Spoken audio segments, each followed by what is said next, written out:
Ada yang tidak bermazhab? Ada. Mengaku tidak bermazhab, tapi hakikatnya itu bermazhab. Siapa? Ya pendapat sendiri itu adalah mazhab. Nah, Imam Syafi'i terus memperjuangkan ilmunya itu. Kemudian dari Mekah beliau pindah ke Baghdad, Irak. Di situ Imam Syafi'i juga memfatwakan beberapa fatwa, sehingga di situ dinamakan dengan qaulul qadim, ucapan yang lama. Lalu pindah ke Mesir. Dari Baghdad pindah lagi ke Mesir. Nah, di Mesir kadang-kadang fatwanya Imam Syafi'i itu berbeda dengan fatwanya yang ada di Baghdad, Irak. Satu tokoh bisa berbeda. Kenapa? Beliau itu tidak segan-segan untuk meralat fatwanya jika dianggap menemukan dalil baru yang lebih kuat. Maka yang ikut mazhab Syafi'i itu sudah ikut mazhab yang sudah akurat, sesuai dengan sunnah Nabi Muhammad sallallahu alaihi wasallam. Nah, di Mesir itu dinamakan dengan qaulul jadid, pendapat yang baru. Kadang-kadang berbeda dengan pendapat Imam Syafi'i yang ada di Irak, yang dinamakan dengan qaulul qadim. Nah, di Mesir itulah sampai beliau itu wafat tahun 204 Hijriah. Para bapak bermisal hormati, mazhab Imam Syafi'i itu diikuti oleh kita, oleh Ahlus Sunnah wal Jamaah. Di NU itu dijelaskan dalam Fiqh Nahdiyah, akidah mengikuti Imam Abul Hasan Al-Asy'ari dan Imam Al-Maturidi.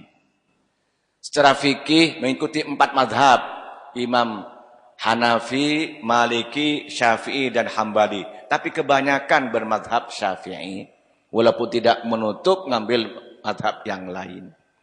Secara tasawuf akhlak mengikuti tasawufnya, yaitu Imam Abu Hamid Muhammad Al-Ghazali dan Junaid Al-Baghdadi. Itu. Nah, kita Ahlus Sunnah wal Jamaah ini kebanyakan bermadhab Syafi'i. Kenapa bermadhab? Karena kita menyadari belum punya kemampuan untuk jadi mujtahid. Karena umat Islam itu ada tiga tahap: mujtahid, muttabi', muqallid. Mujtahid yang mampu berijtihad langsung di Quran dan hadis. Ada lagi mujtahid mustaqil, ada lagi. Ada yang ikut pendapat ulama tapi tahu dalil dari alasannya, itu muttabi', ittiba'. Dan ada juga yang muqallid, norok bunte. Tahu norok bunte? Ikut-ikutan. Ya enggak apa-apa. Kalau memang tidak mampu, fas'alu ahla dzikri in kuntum la ta'lamun. Nah, di sini disebutkan dalam kitab Al-Fiqh Al-Islami wa Adillatuhu juz 1 halaman 36. Lihat ini di halaman 57, lihat. Kana mujtahidan mustaqillan mutlaqan. Imam Syafi'i itu mujtahid mustaqil mutlak. Artinya mujtahid mustaqil mutlak itu artinya beliau itu membuat metodologi sendiri, tidak ikut metodologinya orang lain. Mutlak absolut, tidak ikut kepada orang lain. Sudah langsung bisa Quran dan hadis. Bisa menyimpulkan langsung. Ya karena keilmuannya, Pak. Wong beliau itu yang menciptakan metodologinya. Usul fikih itu. Imaman fil fiqh wal hadis. Beliau itu sebagai imam, pemimpin dalam ilmu fikih dan ilmu hadis.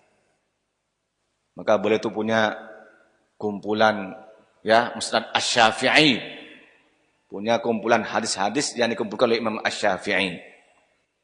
Jama'a fiqhal Hijazin wal Iraqin.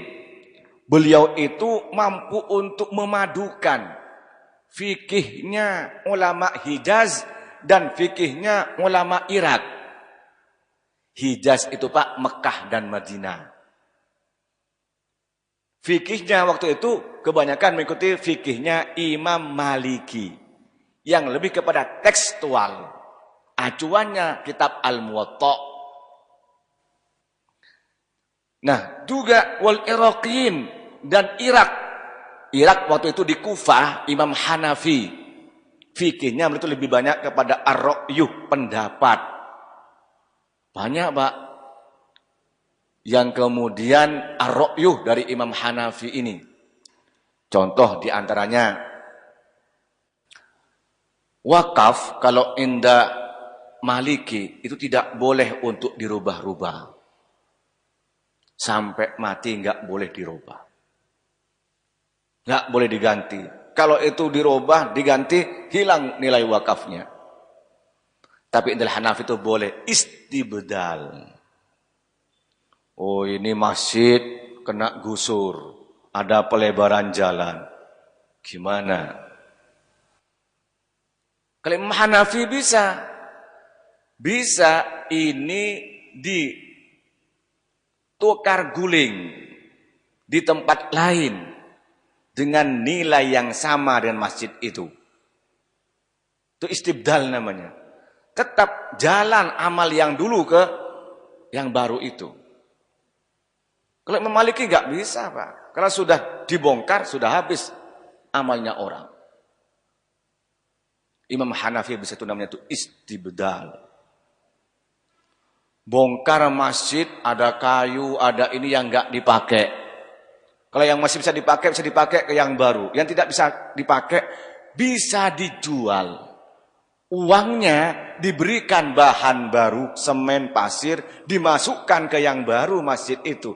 Masih jalan amal yang lama ke yang baru itu. Itu indal Hanafi masih bisa istibdal namanya. Cuma kalau dijual jangan diambil sendiri Pak. Saya bagi-bagi sak kampung semuanya. Kan ini musola punya umat Islam.